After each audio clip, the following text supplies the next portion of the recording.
Let's go to the solution for the problem statement 4. The problem statement 4 says check if there are any origins in air traffic data which do not have corresponding records in airport codes, which means we are trying to get those details where the flights are departed from airports, but there are no corresponding records in airport codes, which is nothing but master data for our airports. This is also an example for outer join. We need to get those airports which are in origin field in January 2008 air traffic dataset but not in airport codes. We need to consider all the valid records from airport codes so that we can compare against airport codes dataset using origin field from air traffic. Based on the side of the air traffic dataset, we can say left or right. The reason is air traffic dataset is the driving dataset here.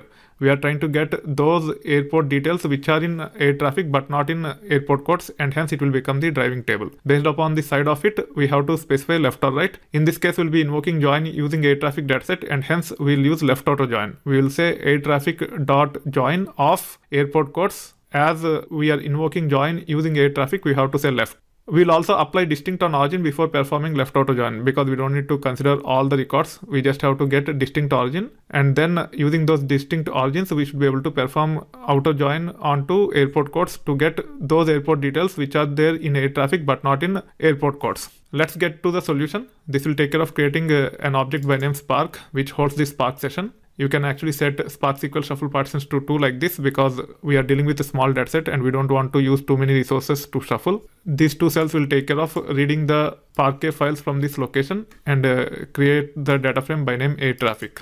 You can project the data from air traffic by selecting some of the fields to ensure that air traffic is created as per our expectations. You can also get the count. We have 605,659 flight related information related to 2008 January in our files. That's why we got that count.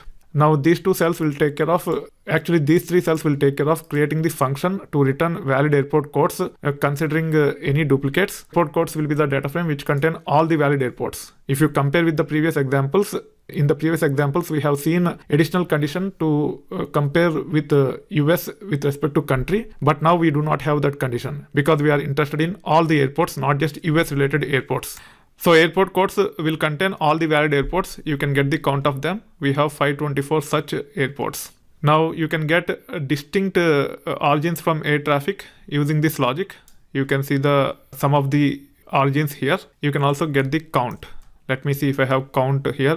We do not have count. Let me add one more cell here and let me say distinct count to see number of distinct airports in air traffic with respect to origin. You can see that we have 286 such airport codes. So we are trying to join this 286 with 524 and we will see how many it will return.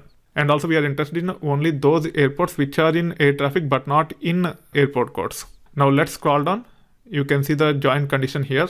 After saying air traffic select origin distinct, we are invoking join. We are passing airport codes to it. As this is the driving dataset, we have to say left or left outer here. You can see the output here. This will return all the details about airports which satisfies the join condition and also which doesn't satisfy the join condition but they're in air traffic dataset. It is not displaying such records here. However, to filter for those records, you can say filter IATA is null. IATA is a primary key in our airport codes dataset, and hence we can have this condition to get those details where there are no corresponding records in airport codes. So after join, you have to use filter like this to get those airport codes which are in air traffic but not in airport codes dataset. You can see the output here.